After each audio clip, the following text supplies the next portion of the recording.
YouTube. Hello, hello, hello. Check 1, 2. Looks like we're plugged in and ready to go. And we'll get started here in just a minute. This is the exclusive YouTube content, me just air checking and saying hello. Great podcasting, right? All right. Episode 294. Okay, video's loading, chat's loading.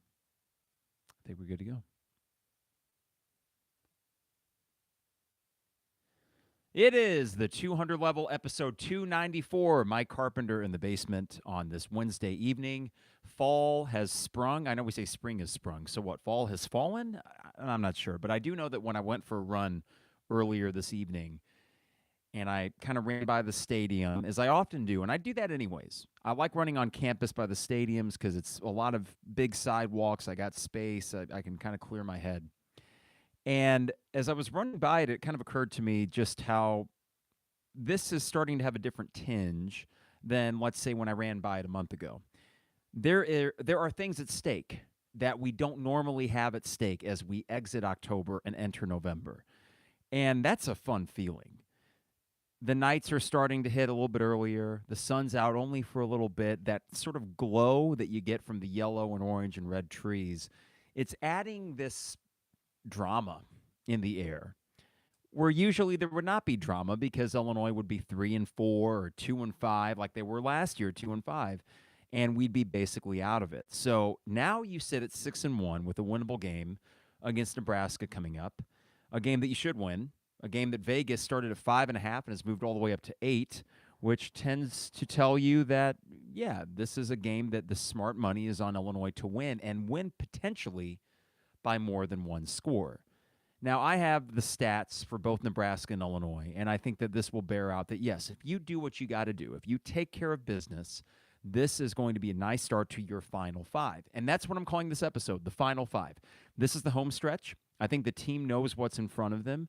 The nervous energy that I have, I got to think that that's percolating through the building, but in a way that after a bye week, they got to be chomping at the bit to get back on the football field and do what they do best, and that is knock some people around and control the ball on offense and maybe, just maybe, taking that step offensively to close out drives. If they do that, these last 5 games are not just going to be, oh, you win 3 of them, go to Indy. These last 5 games could be a lot of fun if they figure that out because you have an elite defense, and if that offense can take that step from pretty darn good to very good, potentially even great, I know that's a big word, but when you got Chase Brown and Tommy DeVito, why not? Then you enter some different conversations. Now, I'm not going to get to the Michigan game yet. I will let you know, yeah, bought the tickets on Sunday.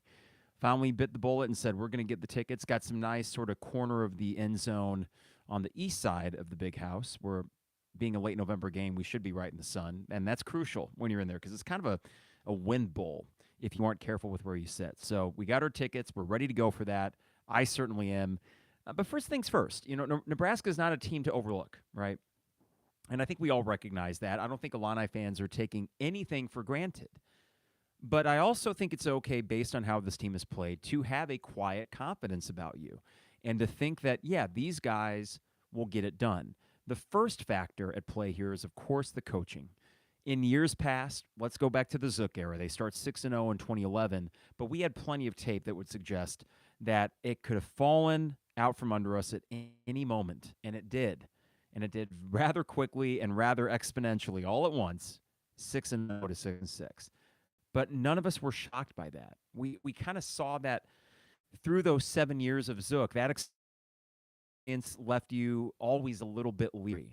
Ron Turner had 2 good years, but that one that was sandwiched in between there in 2000 indicated this might not work sustainably with him. The history of football, there's not enough really other options to go to. Lou Tepper just wasn't very good. Did a great program and just left it in the dust by the time he left. John Makovic was a consistent winner, and then by then you're getting to the mid-'80s. I don't know how relevant that is to right now. In this college football landscape, there are a few coaches I would rather have in this kind of setting at this time of year than Brett Bielema. Remarkable when you consider that just 2 years ago, he was not even a name being thrown around for college positions. This may be a case where the timing ended up working out well. We're keeping Lovey for that extra year in 2020. gave you the opportunity to go get Brett Bielema after his image had been, he reclaimed his good image and showed that he was ready to come back to the college ranks. Timing is everything often, and maybe it was in this case.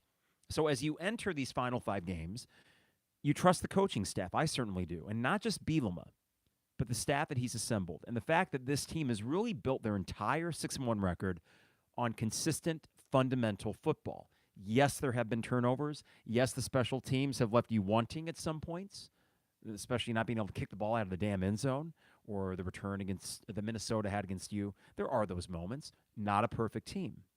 But they tackle well. They get to the quarterback. They protect their own quarterback. They run block. Now they're starting to catch. You have more things going right for you than most of the opponents on your schedule. In fact, you have more things going for you than 4 of your final 5 opponents. And the 5th one, Michigan, what the hell? Who cares? Go in there, have some fun. But these final 5 games do feel like the home stretch. They feel like the final push. And it feels like the first 7 games for this team we may look back on as the appetizer, and that these games are the main course. Now, I will say that the 3-game stretch that you had against Wisconsin, Iowa, Minnesota, we will probably look back. If this season ends with the trip to Indy, we'll look back on that 3-game stretch as, I know Jeremy Werner said this, and I think he already stole my podcast title idea, and he can have it because it was well played, How the West Was Won. That old, I don't know if it was a John Ford Western. I don't think it was, but an old Western film back in the early 60s. How the West Was Won is a perfect title for that 3-game stretch if you can close it out in these final 5. That's the position you're in. You are in a position of closing this thing out, taking care of business, and punching your ticket to Indy as soon as the Purdue game. So the Nebraska game by itself is not the biggest game on the schedule. But given the context, right now, each next game is the biggest game on the schedule because of what's right there and what's attainable for you. Purdue could lose to Iowa next week. It wouldn't shock me as bad as Iowa's offense has played. Purdue and that offense of their own can be inconsistent if they aren't throwing for 500 yards a game. They are pedestrian at times, and Iowa can make other teams mistake-prone. That's kind of Iowa's last gasp, isn't it? I mean, they have to do something. So I think that'll be a close game between Iowa and Purdue, but I expect Purdue ultimately wins. That would set up November 12th, if you take care of business in these next 2, to win the Big Ten West at home on senior night. You're feeling the energy and momentum all over, right? You're feeling it. Josh Whitman emailed alums and fans and faculty and staff. My wife got one of these. 3,000 tickets left for Michigan State. 3,000. So by my count, you can fit over 60,000. You got 57,000 tickets sold, which is, 14,000 more than you had for either the Iowa or Minnesota games, right? So the flash sales have worked, but I think more than that, people have bought in. And it took them a few games more than maybe others, but hey, people are buying in. And I think they're buying in because they see the style of football. I noticed it when I got back out to the tailgate lot after Minnesota. My buddy Andrew, who drove down from Chicago, my friend Matt, these guys are more casual Illini football fans than me, but the way that they had reacted to that game and the way that they greeted me like, dude, we're legit, was obviously not just because of the final score, which we only won that game, I say only, by 12, but it was because of the way that you dominated that game. Anyone that watched it saw, man, this was not as close as the final score indicated. That game was well in hand for Illinois for most of it. So they sensed it. Others have sensed it. Now they're buying tickets. And now we have this 5-game stretch where you can really make this one of those seasons. I go back to 2001, which is what I think is much more comparable to this year, a veteran-laden team that put everything together, and they took advantage of a favorable schedule. And as they got down the stretch, they would have been 6-1 with the one loss against, let me think here, Michigan. Yeah, and they actually got smoked at the Big House. So at that point, you were not thinking Big Ten championship, but then they just went against, Minnesota. They beat Indiana on the road. They went at Purdue, despite Kurt Kittner, I think, throwing 3 or 4 interceptions in the first half. You go on the road to beat Ohio State, but I want to say the week before that, you're 7-1, and Penn State comes to town. And you end up beating them. It was a 2:30 ABC game. They were leading 21-7 at half, or 20-7 at half. And I remember my dad and I standing outside the stadium, just outside of the East Main, because you couldn't leave to go back to the tailgate lots because it's post 9/11, but you could go out into the sidewalk.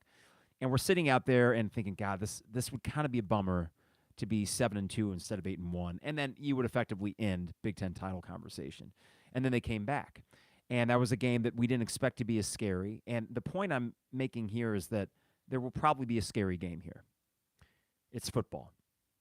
Maybe we dominate every game other than Michigan, and maybe we just take care of business and it's never in doubt. That would be great. I'd love that. I don't need drama, but I do get the feeling drama will happen at some point.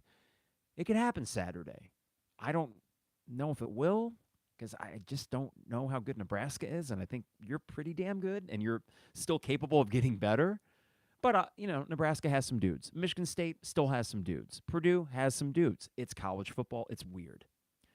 There will probably be a moment in these next 3 games where you need to do something rather big. You haven't had to have that comeback yet. You haven't had to have that game-ending drive. And really, since Indiana, I guess you could say the Iowa game, you had to close them out on their last drive, but we knew Iowa wasn't going to do anything after you got the game-winning field goal. But you might be in a position where you got to stop Aiden O'Connell or this Thompson QB for Nebraska or Peyton Thorne in the Michigan State offense. You might have to do that. But that's how championships are won. So there's that moment that's still out there, right? I think there's that moment. I don't know if it's going to happen this weekend or not. But what a place to be in that we can start thinking, okay, not just in terms of one game, but here is a 5-game stretch, and it's all right there in front of them. And I wouldn't have it any other way. I cannot stop thinking about Illini football. I don't know about you guys, but I cannot stop thinking about it. And here we go. It begins. The bye week is fun. It's nice to get get refreshed. But usually we would make jokes about, well, the bye week, at least we didn't lose. Well, this bye week, I was just wishing, man, I really wish I could watch an Illini football game. Well, now we get back to it. So let's do that. All right, after a longer opening segment than most, I want to hit the sponsors real quick. And then we got some stuff here in the chat thread. Hi, everybody on YouTube Live for joining me on this Wednesday evening. Good to see y'all. All right, DP Dough. Online at dpdough.com. Get a celebratory calzone at approximately 6 p.m. on Saturday. I would love for that game to be a blowout where maybe you could get it at halftime and still feel pretty good. But regardless, they deliver anywhere in Champaign-Urbana, so you don't even need to leave home to get DP Dough. Custom zones with any topping you want or some of their favorites like the Maui Wowie or the Buffer Zone online at dpdough.com. You get the signature dipping sauce on the side. These things are just absolutely delicious. We maxed out on DP Dough calzones in college, and it's still as good as then. And that's why they're still open 16 years later. dpdough.com. Also got to thank Dogtown Heating, Air, and Plumbing. Hey, it is football season, tailgate season, campfires, s'mores. It's sweatshirt weather. Next week, a couple 70-degree days, but it looks like by the game next Saturday, you're looking 50s and 60s. Probably better get that furnace checked before it gets really cold. We've had a couple 40-degree days. You know how that feels. You don't want to be in a house where your furnace isn't tip-top shape, and Dogtown Heating, Air, and Plumbing can check it out for you. We did it ourselves. Service was second to none. Give them a call today at 217-841-4728. That's Dogtown Heating, Air, and Plumbing, your home's best friend. Also, Rector Construction online at rectorconstruction.com for all your home exterior projects. That's rectorconstruction.com. I've seen a few of their trucks when I've been on my runs, working on stuff around the neighborhood. And don't let the upcoming cool temperatures dissuade you from getting a free quote for your next home exterior project. Great customer service, expert craftsmen. They're also really good at giving back to the community as a townie. I appreciate that. And I appreciate the guys at Rector Construction, rectorconstruction.com. And finally, State Farm agent Brian Hansen, online at brianismyguy.com. Life, auto, home, business, renters, you name it, Brian is my guy. He can be your guy as well. We have our homeowners and auto through State Farm, so you get the great prices as you would expect, but it is the customer service and the ease of communication with Brian that makes him my guy. He can be your guy as well at brianismyguy.com. Also got to thank Illini Inquirer and the Champagne Showers Podcast Network, partners with the 200 level. Got to thank my Yeti full of decaf coffee. I like the taste of coffee so much. And coffee's great for you, by the way. It's got a cleansing effect. So for someone that does like the occasional whiskey, it is good to have coffee consistently for anyone that likes their whiskey, rum, or beer, whatever it may be. I need to take a sip of it now. Delish. Yes, 8 o'clock. whole bean, grind it, delicious. It's funny because I used to serve old people, not old people, elderly folks at Clark Lindsay Village, including Nick Hollignac, who was the inventor of the LED light at the University of Illinois. One of the nicest guys I've ever met, to be honest. You think a genius would maybe be difficult or something. No, he was probably the nicest person there. But I always thought it was interesting how many of them ordered decaf, but it makes sense to me now. I'm going to be the guy at the retirement village ordering decaf with my dinner because I just love coffee. All right, Illinois, Nebraska. I'm going to hit up something in a bit. I have stats on each team, and I think this will kind of paint a picture of what kind of game we could be looking at. First, I want to hit up the chat thread here, and we got quite a few. Keith asked if there's any DMB posters in the man cave. Keith, on the other side of this phone, so behind the phone is my TV to watch the games and some posters, including 2 My Morning Jacket concert posters and 2 Dave Matthews Band posters. And speaking of My Morning Jacket, this brings me to this weekend. I temporarily thought maybe I could do a second-half pod for the exhibition game against Quincy. However, Friday I'm going to be getting ready for a trip to Louisville Saturday, where me and a buddy are seeing My Morning Jacket. It's a hometown gig for them, Halloween costume ball at the KFC Yum Center. What a name for an arena. It's going to be a perfect day if Illinois beats Nebraska, and then I get a rock show after that. And actually, this full circle just hit me. This might be a good omen, people, if you believe in such things. The last time Illinois played Nebraska was week 0 of 2020. I was not at that game. Where was I? Seeing My Morning Jacket. There we go. If you needed that sort of superstitious thing to latch onto, and actually this is going to help me on Saturday because I'm going to wake up feeling confident, but then you think, oh, no, what if? No. Last time I saw My Morning Jacket, or I should say 2 times ago I saw My Morning Jacket, Illinois beat Nebraska. There we go. This is serendipity. This whole season has been serendipitous except for the game at Indiana. I'm feeling good. So the next podcast will be Sunday, and it will be after lunch at some point. I'm leaving Louisville at a fairly decent time, so whenever I get back and get settled in, I'll hop on here and cover that Nebraska game. And hopefully it's a positive podcast. I'm optimistic that it will be. So, Keith, your question about DMB posters actually led into something I hadn't even thought of. Nebraska and Illinois play football. My Morning Jacket concert that night. I'm 1-0. Let's make it 2-0. All right, Cardinals 13. If Brett Bielema comes to Illinois when Lovie was hired or soon after, he doesn't have this quick success. Arkansas humbled him, and he learned so much with Belichick. A perfect storm situation. I think Cardinals, there is something to this. Sometimes narratives, I think, can get overblown, and I'm as guilty as anybody of taking certain narratives like the hangover game, which I think will play into the Michigan State game next weekend. They're playing Michigan this weekend. They're going to leave it all on the field at the Big House. Whether they win or not, I don't know. I doubt they will, but they're going to leave it all out there, and I think that bodes well for Illinois. One narrative I do agree with, though, Cardinals, is that people do mature. I look back at things that I did 5 or 10 years ago, and I'm a different person. I think that it would have to be humbling to have left the success at Wisconsin thinking, I'm so good I can just waltz into Arkansas and get it done. And he got 3 bowl games in 5 years, which we would take, right? But that wasn't going to cut it down there. And I don't think Arkansas people look at Brett Bielema with much favor. And I get it. It didn't end well down there.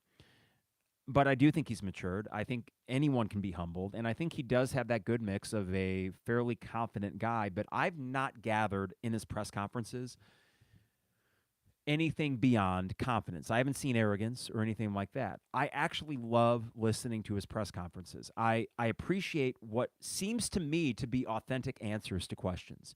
And we haven't seen yet the angry or ticked off Bielema. There's going to be moments, even if this is really successful, there's going to be moments where a tough game happens or a tough stretch, and especially after you get success, it's going to be met with questions and scrutiny, and we'll see how he does. But I don't know. I just think there's an authenticity to him that wasn't really sold to us before we hired him. I remember looking at press conferences of his when that name started going around the circles, and I had about a week to get mentally prepared for Brett Bielema being the coach, and I was impressed. I did not ever really listen to him at Wisconsin. I just judged him at face value and thought he's just some big dude that used to play offensive line, and of course he had success at Wisconsin. No, there is a an intangible quality to him and his personality that I had no idea about. So I do think Cardinals 13, it is a perfect storm in terms of timing. Billy says this is the kind of season that builds a program. And he says, I love it. And I think, Billy, you're referring to when I was just beaming, as I've been doing in most of these podcasts. I feel like I remember some older pods where the gist of it was, man, wouldn't it be nice to just be Wisconsin? Gotta say, it feels kind of good. Well, I do think now, Billy, where you are at, you have, and I never would have expected this with football. Never. Basketball, I always knew you could flip it. Oddly enough, it took 2.5 years for Underwood. With football, it took a year for Brett Bielema. And really, if you're going back to when it turned last year, it took him 6 games to figure it out, 7 games when you were 2-5. And since then, if I'm correct, that would be 3-2 to end last season.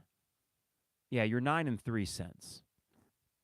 9-3, which was the Rose Bowl team's record for that whole season. You've played a Rose Bowl caliber season in the last 12 games with 5 to go and a lot of winnable games on the docket. So it is pretty incredible, and it feels great, and it does feel, Billy, like the kind of season that does build a program. I don't think that's hyperbolic at all to say. Okay, this is from Michael Gerard. Hello, Michael. I'm ready for a great offensive showing. I think we'll look crisp, and the 5-yard play the last 3 weeks will be the 7 yards play.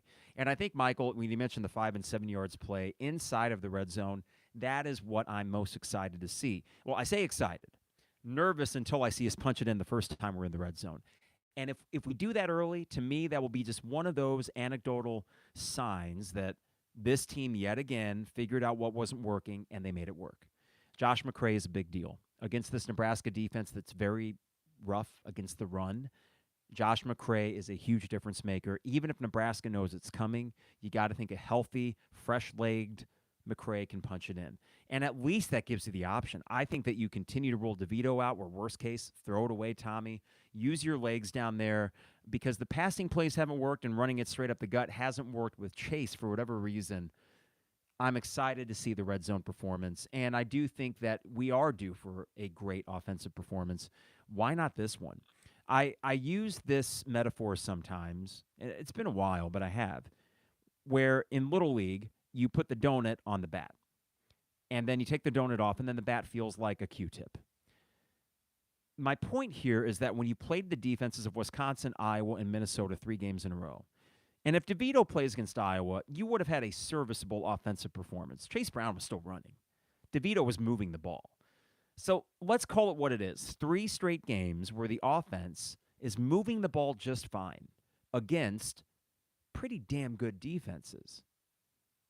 Nebraska's not a good defense, and this is the transitive property, and I know it's a week-to-week proposition, but there should be no reason why this offense shouldn't look even better against the likes of Nebraska when they were showing improvement against much better defenses.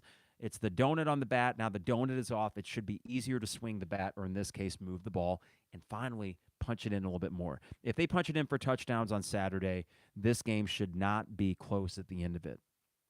Keith says a 3-loss team will win the West. Yeah, I mean, that would afford Illinois 2 more, right? We assume Michigan, and even though I'm going to Michigan, I assume, yeah, that's probably going to be a loss. It's the big house. It's a Michigan team that, even though they have Ohio State the next week, will likely still be undefeated and looking not just for Big Ten titles, but a national title. And listen, Jim Harbaugh is a great coach. Kind of a goof.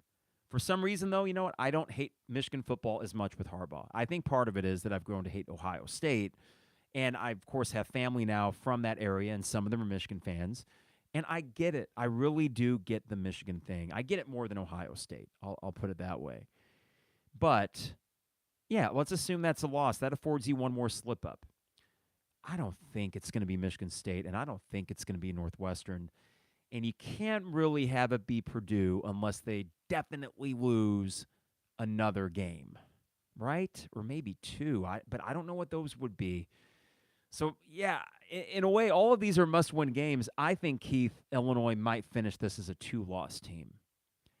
And that is if they beat Nebraska and they come home for this 2-game stretch, knowing what's on the line and with this coaching staff and with enough veterans on this team, I think if they beat Nebraska, they're going 10-2. I do. And that might be a leap, but I do think at that point a 2-win team wins the Big Ten West. Okay, so Brad P. says, I've been listening to several Nebraska podcasts. They all think Illinois hasn't played anybody, and they expect Nebraska to win. Listen, it could happen. I do think that Nebraska, if that is accurate, Brad, I'm sure it is. I mean, listen, Nebraska is known for the nicest fans. Listen, they have an ego. Just because they put a happy Midwestern face on it doesn't mean they don't have an ego about their program and that they might be a little bit misguided about where they are. Let's talk about Nebraska's wins and not playing anybody. The 3 wins so far this year are Georgia Southern. No, not Georgia Southern, excuse me. They lost to them. North Dakota, Rutgers by 1, and then Indiana. Now, that's more than we can say. They beat Indiana a heck of a lot better than, they played them better than we did. Or I should say the margin was a lot different because I think they beat them by a few scores. So, yeah, hey, listen, they are capable of this. I would like to think the Indiana game was the aberration for this team, but if you play like you did against Indiana, yeah, well, if you make that many mistakes and maybe a bad officiating call, you could be in a similar position. But I don't agree with their assessment, Brad. I think that Illinois has played people. It's not their fault they aren't in the Big Ten East. They can only play the teams in front of them. I don't think Wisconsin's terrible. We've seen what they did against Northwestern, and then what they did against Purdue. I mean, Purdue, by the way, if Nebraska's saying this, they gave up 43 points to a Purdue team that, when it mattered against Wisconsin, only had like 10 or 13 points before garbage time, and they punched in a few touchdowns, one of which should not have counted because Maccabee did not get it across the line, but I digress. So in terms of not playing anybody, their 3 wins are North Dakota, Rutgers, and Indiana. They lost by 6 to Purdue at Purdue. Not bad, but they still gave up 600 yards. And Purdue is kind of a mistake-prone team. As good as Purdue can be at times, when you pass that much, how many teams do you see with gaudy passing statistics, and yet they're just kind of a mess, and you can't fully count on them? That's what I view as Purdue. Dangerous, of course. Nebraska's dangerous in that they do have talent. And Keith says Nebraska's wide receivers concern me a bit, but I think our offense will put up 40. They concern me a bit too, Keith, but this is where strength versus strength. It may be the toughest test that we've seen this secondary have to face because they haven't played a lot of great wide receivers in the last 3 weeks. Minnesota's wide receivers, what are they? I don't know. But on the flip side, maybe they all look that much more pedestrian because they're going against Illinois' defense. If you couple the talent you have in the secondary with a coach like Ryan Walters, I got to think they know exactly what they need to stop. The defensive line should be able to neutralize that running game enough where you can, if you need to double up or just have one safety always kind of shading that side wherever Palmer is, fine. Make them go to the other guys is my thought. Don't let Palmer beat you. He got 200-plus yards against Purdue, and it still wasn't enough. Why? Like you said, Keith, they tend to give up 35, 40 points a game. This is what they do defensively. So, yeah, Brad, there's going to be moments on Saturday before the game starts where I'm going that back and forth and thinking, do we, don't we? Oh, God, I'm a little bit nervous. Now that I know that the last time Illinois played Nebraska, I also saw my morning jacket. I love that connection now. I'm going to be riding that out and just thinking it's going to be a great day, a great day. But, yes, it's not a gimme. And really, other than Northwestern, what gimmies are there? Even the Northwestern game, I'm going to wake up that Saturday and think, oh, God, guys, just whatever you do, don't screw this up. Kind of going to wake up the same way Saturday. I think we sometimes need to simplify this, and I have some numbers that will maybe help you guys do that if you're on the fence. Sometimes we need to simplify it. My approach is going to be this. Until the team gives me reason to not believe in them, I'm going to believe in them that they will get the job done. This is one of those business trips that you just go and you get it done. Style points don't matter, but the way Nebraska plays might lend itself to you getting some style points. Well, let's get to this. I got some stats here, team stats to compare Nebraska and Illinois. Now, Nebraska is averaging about 30 points a game. They're 29.7. Opponents are averaging 31.3. So they are getting outscored by 2 points. These are high-scoring games usually against Nebraska, though they have not faced a defense remotely close to Illinois. They haven't. And they've also had some low-scoring games, like the 14 points they scored against Rutgers, or the 14 they scored against Oklahoma, who has now since fallen apart. First downs, Nebraska 158. Opponents have 174. Now, I'm going to leave it there and now go to Illinois and their scoring offense and defense. Illinois averages 26 points a game, which I don't know if it feels like that because the Iowa game is so fresh in our minds, but 26 points a game compared to Nebraska's 29.7. Nebraska is giving up 31.3 points per game. Illinois is giving up 8.8. 31 points given up by Nebraska, 8.8 by Illinois, single digits. And we could say they haven't played anybody, but Virginia, even though they're a mess, has some talent offensively. Wyoming, they're scoring on people now. Wisconsin, they're scoring plenty. They scored 10 against you, right? 10? Or is it 14? Yeah, 34-10. Jeez. Minnesota, you gave up 14 points. One of them on your special teams more than your defense. First downs, Illinois has 158 on the year. The same exact number of first downs for Illinois' offense as Nebraska's. Here's the difference, though. Nebraska's opponents, 174 first downs. Illinois, pretty much half of that exactly. 86 first downs given up. Their defense has given up more than half. Less than half, of Nebraska's defense. And that's through the same number of games, 7. Okay, rushing, I think, is going to play a big role in this game. Time of possession, I'm going to get to in a bit. That's one of my favorite stats. But Illinois has given up only 784 rushing yards on the season, and Nebraska has given up double that, 1,435. Illinois has gained 1,552 yards. Nebraska, 1,299, which isn't bad. It's pretty decent yardage, but they're just giving up so much. Average passing yards per game for Nebraska, they give up 269. They have 269 passing yards per game offensively. They give up 281. Illinois' passing offense, 216. I think that will go up on Saturday.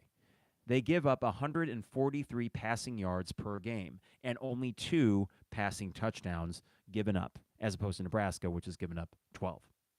Total offense, Nebraska, 488 plays. Illinois, 539 plays. This is going to lead in that time of possession conversation, which I think matters. Defensively, Illinois has only had to be on the field for 409 plays. Nebraska for 561. Again, I think this all matters. There's only so many hits that a defense can give before they start breaking even more so. And what this Illinois team has done remarkably well is keep their strength off the field and only on it for like 25 minutes a game. It's pretty incredible. All right, kickoff returns. Now, if there's a thing that might scare you, right, it's, can Nebraska return the ball well? It seems like their special teams are decent. They average 18 yards per kickoff return, and they only give up 13.75. And I don't know if I see any touchdowns that they've scored. Illinois, meanwhile, their kickoff game, they average 20 yards per return, but they give up 22 yards per return because they don't kick it in the darn end zone. Punt average for Illinois, it looks like they average 6 yards per return, and their opponents are averaging negative 0.67 yards per return. So our punt coverage is good. Punt average, it looks like Nebraska's getting 15.4, but they're giving up 12 yards per punt return. If you can keep them from getting a return touchdown, don't you feel really good? And I know it's like, whoa, Carp, you're saying touchdown here. We aren't used to this team giving up touchdowns, period. But it does feel like that would be a play that they might need in order to get whatever number of points they have to get against Illinois. Okay, let's see if there's anything else I really need to hit before my favorite stat. Okay, here we go. Third down conversions. Nebraska, not bad. 44 of 97 on third down conversions. Illinois, 41 of 108. So Illinois is 38% on third down. Nebraska's 45%. That's pretty good. Fourth down conversions, they're 1 for 4. Illinois, 10 for 16. Whoa. I saw this posted, I think, lurking on Illini or Illinois Loyalty, their message board, and someone mentioned that fourth down conversion thing. Nebraska will go for fourth downs on Saturday. They will be in positions where they have to. If you can shut them down on those, that's just one step closer to winning the game. What else do we have? Fumbles lost. Let's see, 8 fumbles for Nebraska, 4 of them lost. 12 fumbles for Illinois, 9 of them lost. So, yeah, you want to protect the ball. I would like to think that the Iowa game was you getting those turnovers out of your system. Let's hope. Illinois has been sacked 23 times for 168 yards. Is that right? Or they've sacked their opponents 23 times. This is where this stat looks a little bit weird here. Hard for me to say. I'm going to skip that. I got to think that Illinois sacked their opponents 23 times, right? It would have to be. Let's see. Here's a good stat. Illinois is perfect on their point after attempts, 20 for 20. Red zone touchdowns. Illinois 13 for 33. There you go. If there's a bugaboo, isn't that it? 13 of 33. They are 26 of 33 in the red zone scoring, but that's 13 field goals and 13 touchdowns. You can get big plays against Nebraska, so you won't always have to score from the red zone. Nebraska, 22 trips in the red zone to Illinois' 33, 17 touchdowns. That's a very good return, and I'm guessing they've had some chunk plays to get in the end zone too. Yeah, they can score. But have they played a defense like Illinois? No, they haven't. So take solace in the fact that you are right now just the better team, and that if you do what you do best and just play the game in front of you, then you should take care of this. Final stat, time of possession. Nebraska can score in bunches, so it's not as if they need to have the ball for 35 minutes, but they average having the ball for 27 and a half minutes per game. Illinois averages 34 minutes and 50 seconds. Let's call it 35 even, and let's call Nebraska 28 even. If you recall, Minnesota was, I think, a top 5 time of possession team, and you had the ball for 40 minutes. If Nebraska's team offense is on the field for even just 25, that's not enough. I don't see how that's enough. Even with their chunk plays and their ability to stretch the field, I got to think they need to get closer to 30-30. I don't know how you do it. I don't, because I think this Illinois defense, the front line, the defensive line stops the run in front of them. The secondary is a great safety blanket against a guy like Trey Palmer, who might get his. He might. But then you couple some defensive pressure on Thompson, the quarterback for Nebraska, who has thrown 8 interceptions this year, and I think that sets up for some big plays from your secondary. I assume you just put Witherspoon on him. Just do it. Hit him early, set the tone. Make him fear going over the middle. I know that's a cliche football thing to say, but you got the secondary to do this. So what does this mean? My final thoughts of this game and a prediction. And before I get to a prediction, let's see if I got any more chat things here. This is from Cardinals 13. Do the Belichick style of defense against elite wide receivers. Use the second cornerback and safety to double the number one. Put your number one cornerback against number two. Well, here's the thing. Your number two cornerback, what would it technically be? Taz Nicholson, right? Because Quan Martin's kind of going all over, playing a little safety, playing a little nickel. Yeah, I don't mind that at all when you have Kendall Smith over the top. And then Quan Martin can, shade the other side of the field with Devin Witherspoon. And then you got Sidney Brown just roaming, jack of all trades. I just love the secondary. And I know Indiana, that last drive against Indiana, if you want to have shades of, they are fallible. Yes, it's there on tape for you, but not a lot. Not a lot. And you are counting on Nebraska to do this for a sustained 30 minutes. I think it would take that to get the number of points they need to win this game because, again, let's not overthink it. Illinois should score. They should score, and maybe this is the breakout game. Also, let's look at the recent history of this matchup. You beat them last year. Art Sikowski comes in, actually has a pretty good game. And, yeah, it took some bad throws from Adrian Martinez, no doubt.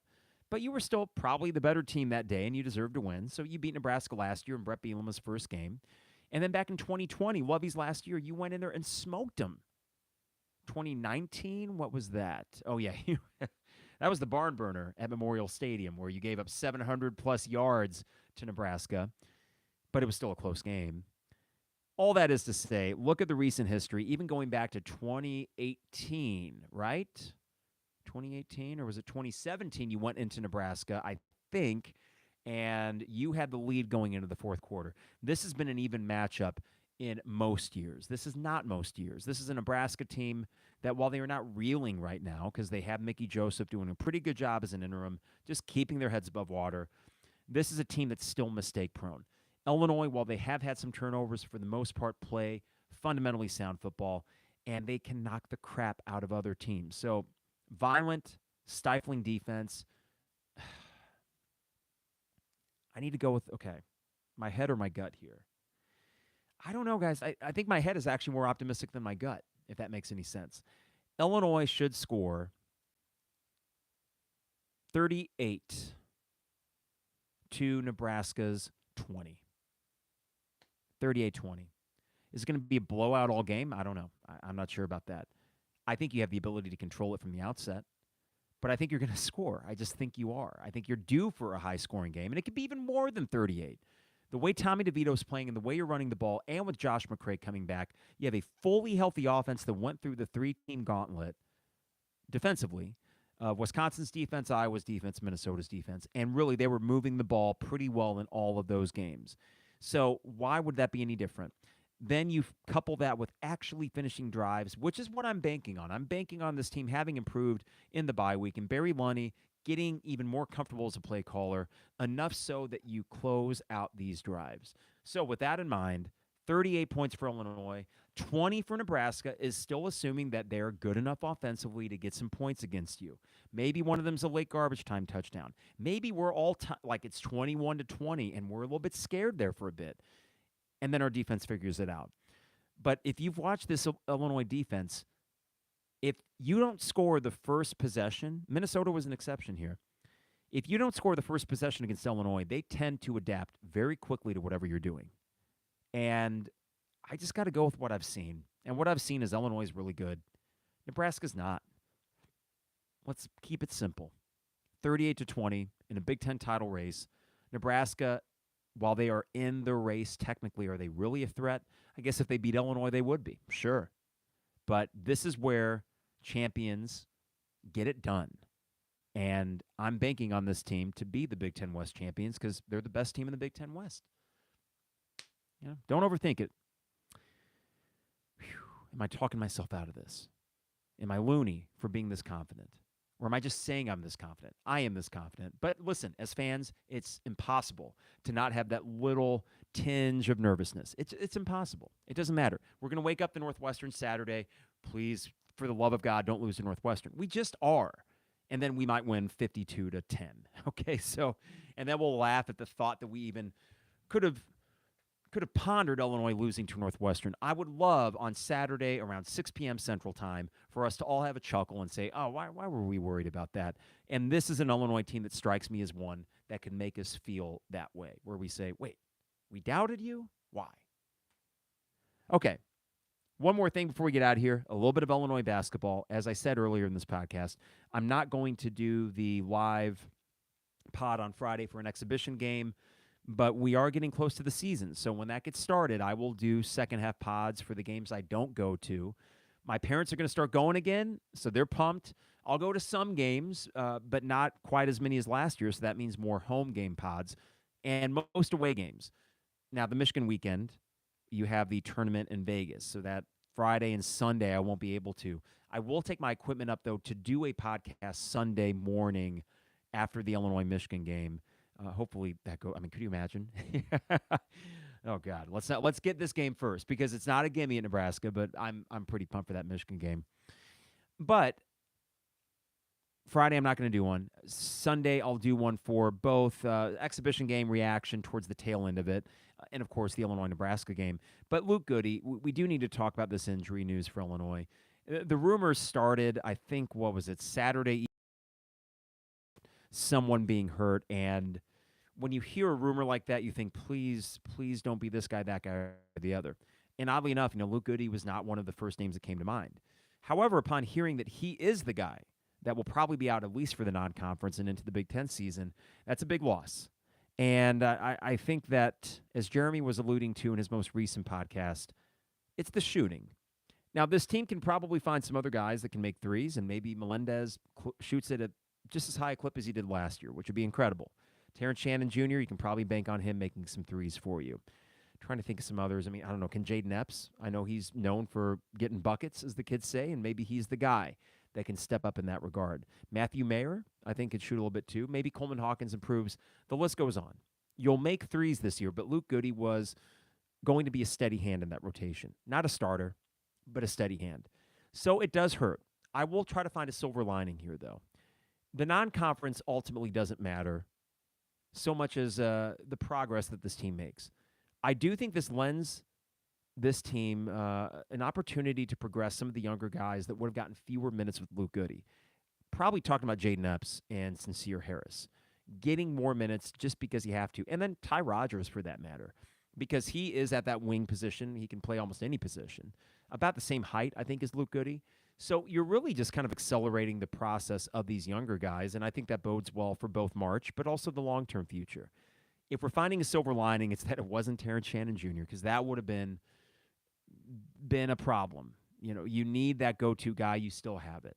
You still have your point guard in Sky Clark. That would have actually been the number 2 guy that I said you cannot afford an injury to your main point guard. And you'll get a guy like Ty Rodgers playing point forward. I mean, it's going to be fun to see all these guys. Luke Goode is a loss. It's not debilitating. When he comes back, it's going to be a hell of an addition because you know what he can do well. He can defend, he can shoot the 3, and he's got size. And he can rebound. Good rebounder, too. But really, I think this team is going to be great defensively. I think this team is going to be pretty good rebounding. If they can just not suck at shooting threes, you're going to weather the storm and probably weather it pretty well. There's going to be some losses in the non-conference. Overall, though, I still think it's the best team in the Big Ten. And that's partly a battle of attrition, but do you buy Indiana? I don't. I mean, let's stop. Mike Woodson's fine. Counting on Trace Jackson Davis to lead any team to a Big Ten title. Okay, I'm not. There's something about that kid that just does not exactly scream champion to me. And the candy striped suit didn't help at Big Ten Media Days. You might be saying, Carp, good Lord, this kid's 15 years your junior and you're talking crap about him. All I'm saying is no. And I'll eat a hat if Indiana wins the Big Ten. They aren't. They aren't. That's one of those I got to see it before I believe it things. And even though they beat Illinois in the Big Ten tournament last year, that was an Illinois team that was running on fumes. And I probably should have seen that thing coming a mile away. That doesn't mean Indiana's great. Okay? Basically, it means they're just a little bit better than Chattanooga. Because Chattanooga looked as good as Indiana for good chunks of that game. It's an ugly brand of basketball. I just don't see that winning the Big Ten. And you might lose at Indiana again this year. Or actually, no, you beat Indiana in Indiana this year. But you might split the series if you even have 2 games against them. I still don't buy them as Big Ten champions. I think they're too... I got to see it. I got to see something different. And I know with Illinois, you're saying, well, Carp, you haven't even seen this team play yet. That is true. But there is no more talented team. And then kind of like with Brett Bielema, I'm falling back on this coaching staff. They've figured this out rather quickly and have had 3 excellent Big Ten seasons in a row, 2 of which, really, if we're being honest, are Big Ten title seasons, though I know the banners for Big Ten tournament and Big Ten regular season. That's great. And then 3 years ago, Brad Underwood's 3rd year, you were a game away from it. So they know how to win Big Ten games. It doesn't happen overnight, and even though Indiana's returning a bunch, I actually will take the program prestige of Illinois over what Indiana has at the moment. I don't even know if Indiana's a borderline top 25 team. I think Illinois, when all said and done, is top 15, top 12 team. When all said and done, they're loaded. They're athletic. It's going to be fun. So enjoy the exhibition game if you go on Friday night. And I'll be kind of keeping tabs on it, and I'll make a few comments on Sunday. But that will be mostly a football podcast because, hey, guys, Illini basketball, get out of the way. We're talking about Illinois football right now. Isn't that a weird position to be in? All right, before we get out of here, and I appreciate all the YouTube Live folks joining us on this Wednesday fall evening. Fall is really in the air, and there is that intensity that's starting to brew before each and every game. This is the home stretch, the Final 5. And if you're asking me right now, Carp, okay, I made my Illinois-Nebraska prediction. I said 38-20, Illinois. I was close with Minnesota. I think I said 24-14, 24-13, and it was 26-14. So I finally got close. I'm going 38-20, Illinois beats Nebraska. I'm going to go with that. For the final 5 games, I think Illinois goes 4-1. I do. I think that they go 10-2 in the regular season, and they play Ohio State and Indy. I think they lose to Michigan. But in a game where it's down to the final possession, and while it is a loss, it's one of those, they were legit. That's going to be a hell of a game. That's going to be like a 24-21 kind of classic, I think, where points come at a premium, but both offenses and defenses are just so well run, and they execute so well by that point in the season where it's just going to be one play. And it's going to be a bummer, but hey, if you got a trip to Indy already wrapped up, I'm just going in footloose and fancy-free. That's Saturday in Ann Arbor. My prediction as we sit here today is Illinois goes 10-2, and that means 4-1 in these final 5. And then you're in Indy. And I can't wait, knock on wood, that we can have that conversation here in this podcast. But Until proven otherwise, guys, we should be confident about this team. We really should be. And I think Saturday they'll reaffirm that. It's always weird after bye week. You spend a week away from watching them, and you forget how comfortable you have felt watching them. Other than the Indiana game, and we were so frustrated because we thought, guys, what are you doing? You're better than them, right? That was what made it frustrating. I suppose that could happen Saturday too. But in the 5 games since that Indiana game, you have not just won. You've controlled those games. And I got to go with that until I see something different. So, Oski Wow Wow, ILL. I'm not usually one to say that, but yeah, let's do it. All right, DPDough. I'm on at dpdough.com for all the best deals and prices. dpdough.com. They deliver anywhere in Champaign-Urbana. So for a business lunch or for a late night snack, dpdough.com. Also, Dogtown Heating, Air, and Plumbing. Football, campfires, s'mores. It's tailgate season. And also, time to get your furnace checked. So call them today at 217-841-4728. Dogtown Heating, Air, and Plumbing, your home's best friend. State Farm agent Brian Hansen, online at brianismyguy.com. Life, auto, home, business, renters, you name it, Brian is my guy, and he can be your guy as well at brianismyguy.com. And Rector Construction, online at rectorconstruction.com for all your home exterior projects. Get a free quote today by visiting rectorconstruction.com. Illini Inquirer and the Champagne Showers Podcast Network partners with the 200 Level.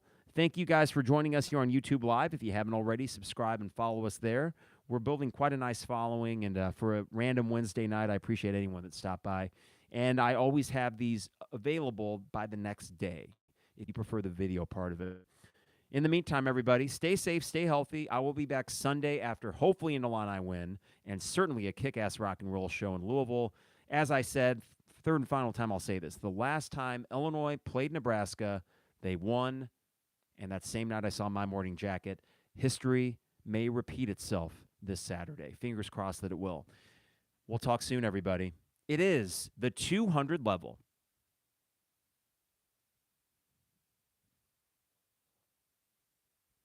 All right, YouTube. Thank you guys for joining us on this Wednesday evening. I would imagine that on Sunday it will be one-ish, something like that I get in here. Or depending on the day, maybe I'll wait until the evening. I forget when the Bears play. I can't believe I kind of want to watch the Bears now. So, but we will get one on Sunday, and hopefully it is another celebratory podcast. And, yeah, we should be confident going into this game. Hey, sometimes Vegas knows, right? When the spread moves that direction as quickly as it does, something is afoot. So we shall see, but confidence is what I'm feeling. All right, everybody, take care, and we'll see you soon.